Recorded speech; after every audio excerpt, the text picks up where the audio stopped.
What's up guys? Share ko lang sa inyo yung nabili ko na bagong smartwatch. Ito nga pala si Black Shark GT Neo. Kilala yung brand na to sa mga gaming phones nila. Nabili ko nga pala to sa Black Shark Philippines dito sa Shopee. Nakuha ko to sa halagang 1,709 pesos. Pero around 1,800 pesos talaga ang price niya. Ang colors na available sa kanya. Kung gusto nyo mas makilala pa ang smartwatch na to, make sure na panoorin nyo ang buong video.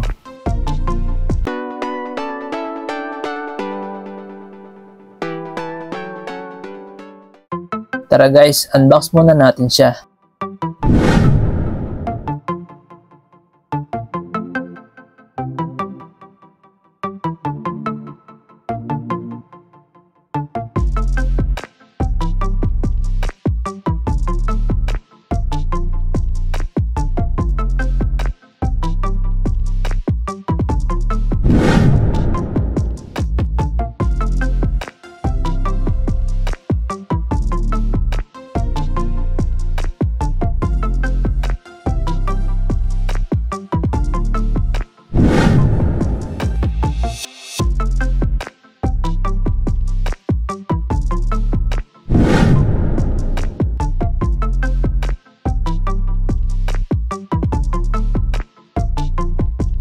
So ayun nga guys, nakita nyo na ang laman ng box niya. Ngayon charge muna natin siya para ma-activate siya ayon sa user manual. Pagkatapos nyo i-charge, long press nyo lang yung power button para mabuhay siya. Ibabind natin siya sa app na pag-uusapan natin mamaya. Dito na muna tayo sa build quality niya. Meron siyang glass na cover. Asahan nyo na maganda ang display nito kasi nga glass na siya. Hindi nga lang nila sinabi kung anong klaseng glass ito. Sa frame naman niya, ang ginamit dito is ABS. Plastic lang siya guys, pero maganda pagkagawa sa kanya. Aakalain mo na metal siya. Dito sa right side, nandito yung power button at yung microphone. Nandito naman sa ilalim yung speaker niya, sensors at yung charging pin. Yung strap naman niya is gawa sa silicone. Maganda yung strap niya, may mga diagonal na lines at may tatak siya na Black Shark dito sa may lock. Kung gamer ka, ay malamang magustuhan mo ang looks ng smartwatch na to. Sinamahan pa yan ng logo na Black Shark. Sa display naman niya, meron itong 2.02 inch TFT display with 240 by 296 resolution. May 189 ppi, 30 Hz, 30 fps at may 500 nits of brightness. Maganda yung screen niya, unang-una dahil nga glass yung cover nito at malaki rin yung display nito compare sa mga na-unbox ko na dati na smartwatch. Okay din naman siya kahit sa outdoor. Sa battery naman, meron siyang 300 mAh battery capacity at may charging time na up to 2.5 hours at may battery life na 7 days. Medyo malaki ang battery nito kumpara sa mga na-review ko na dati. Meron nga din pala ito ng IP68 water and dust resistance. Sa storage nga pala nito, meron siyang 128 MB at compatible siya sa Android and iOS. Ngayon naman guys, kailangan nyo siya i-bind sa phone nyo gamit ang app na Shark Fit app. Download nyo lang siya sa Play Store.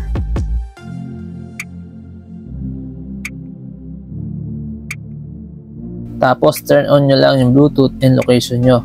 Tapos click device. Click add. Tapos scan nyo lang yung QR code sa smartwatch.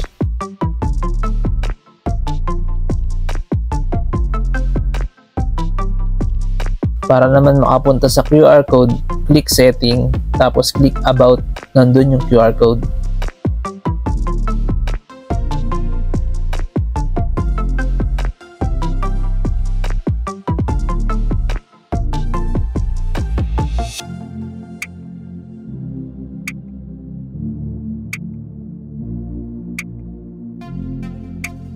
May mga watch faces na naka-install sa smartwatch. Pero kung gusto nyo ng mas maraming pamimilian, pumunta lang kayo sa Face Gallery at i-download ang gusto nyong watch face.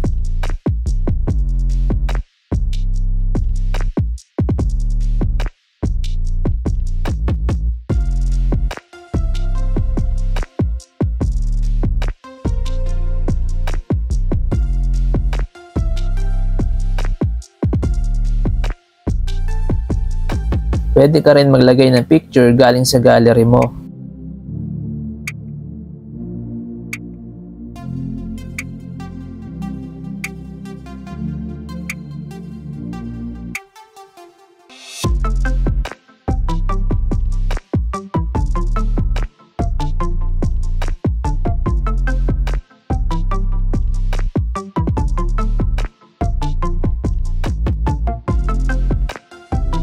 Para naman makapag-play ng music sa smartwatch, dapat naka-on yung phone na may Bluetooth icon. Tapos sa setting, dapat naka-on din yung audio Bluetooth.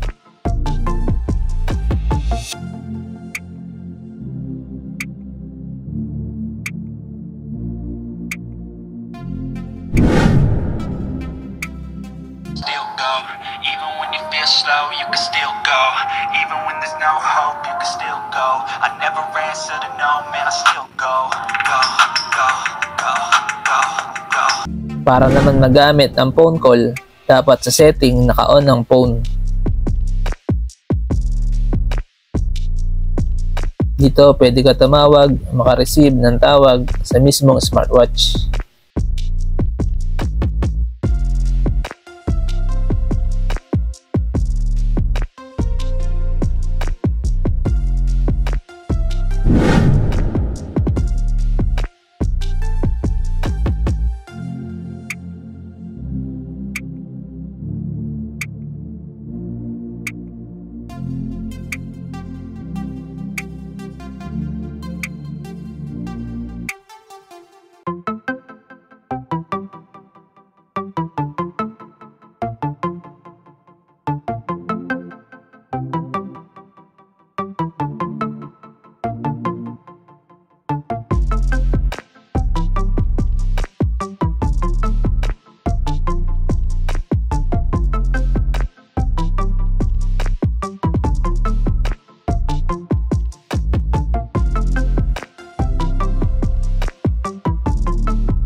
Nagustuhan ko ang smartwatch na to. Maganda yung display niya at yung design. Nakulangan lang ako kasi wala siyang pang BP tulad ng mga iba kong na-review na smartwatch. Pero goods na din kasi maganda naman siya. Hanggang dito na lang guys. Maraming salamat sa panonood ng video na to. Please like, share, and subscribe. Peace!